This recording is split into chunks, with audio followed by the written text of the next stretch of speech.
Surly Squirrel was a schemer, an outcast. The only thing he cared about was himself, which is why his only friend in all of Liberty Park was a rat named Buddy. One day, Surly raided a nut cart, hoping to steal the goodies inside. But he accidentally caused the cart to go up in flames and shoot through Liberty Park like a fireball. The furry residents of the park watched as the flaming cart rocketed right into the old oak tree where their winter food was stored. Every last morsel was destroyed, and it was all Surly's fault. Unfortunately for Surly, this wasn't the first time he had caused trouble.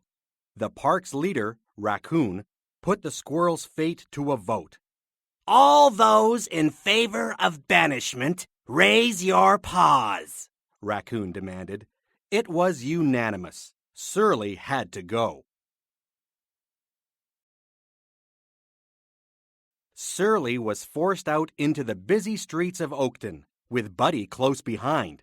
There was danger everywhere, from honking cars to rat thugs. But their luck turned around when they came upon a glittering sign, Maury's Nut Shop. Maury's Nut Shop was packed with every delicious nut imaginable. "Buddy, we found it! The lost city of Nutlantis!" Surly exclaimed, shedding tears of joy. With the park's winter supply gone, a brave squirrel named Andy went on a mission to find food in the city. After a dangerous journey, she came upon Maury's Nut Shop. Andy was delighted. There was enough to feed the whole park for years. Surly wasn't known for his willingness to share, but Andy finally convinced him. Surly agreed to split half the nuts with the park animals. Maybe he would be allowed to go back home. After all, he would be a hero. Andy brought a few animals from the park to help with Surly's scheme, the nut job. "We'll dig into the basement," he told them. "We're talking almonds, pistachios, walnuts, Brazils, honey roasted. Did I mention the peanut brittle?" The nut job team didn't know it, but the shop was owned by a group of gangsters.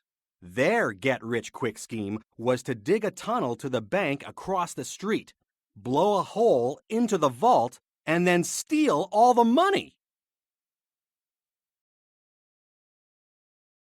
"We'll put bags of nuts in the vault, seal it, and head out of town," the boss explained. "It'll be days before the bank realizes they've got peanuts on deposit." Meanwhile, Raccoon feared that if the nut job worked, he would lose control of the park. Raccoon was so hungry for power that he had been starving his own citizens for years. "If the animals can get their own food, they'll realize that they don't need me."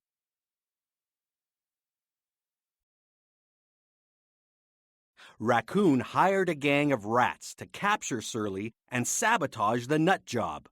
But as soon as the rats had Surly in their claws, the ground shook and smoke billowed up. The gangsters were blasting into the bank. Surly took advantage of the chaos and got away. Surly and his team hid in the gangsters' van. They watched as the thieves opened the money bags and shouted, "There's no money! Nothin' but nuts! We've been had!" The gangster boss had tricked his team and made off with all of the money.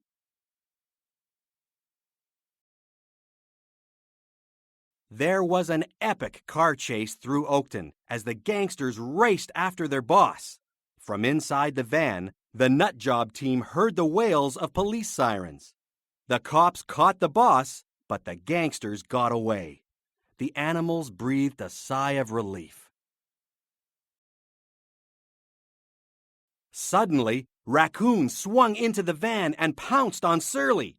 "This is our opportunity to rid the park of this villain," Raccoon cried, ready to toss Surly out of the speeding van. "I call for a vote," Andy shouted. "All those in favor of banishing Raccoon, raise your paws." It was unanimous. Raccoon had to go. The team tossed Raccoon out of the van and into the Oakton River with a splash.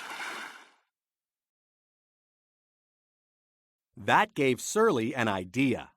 The Nut Job team pushed the bags of nuts into the water and rowed them downstream into Liberty Park.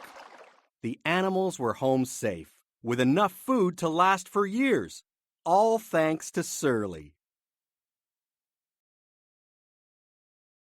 The animals were grateful to the former outcast, especially Andy. "You risked your life to save this park," she said. "Come back and live with us again." But Surly refused. "I'm going to keep finding food for this park, but I'll do it my way," Surly told her. "Deal?" Andy was sad, but understood. "Deal," she replied. The next morning, the animals in the park celebrated the many years of full bellies they had to look forward to. No one knew that Surly was watching from afar, smiling, and planning his next nut job.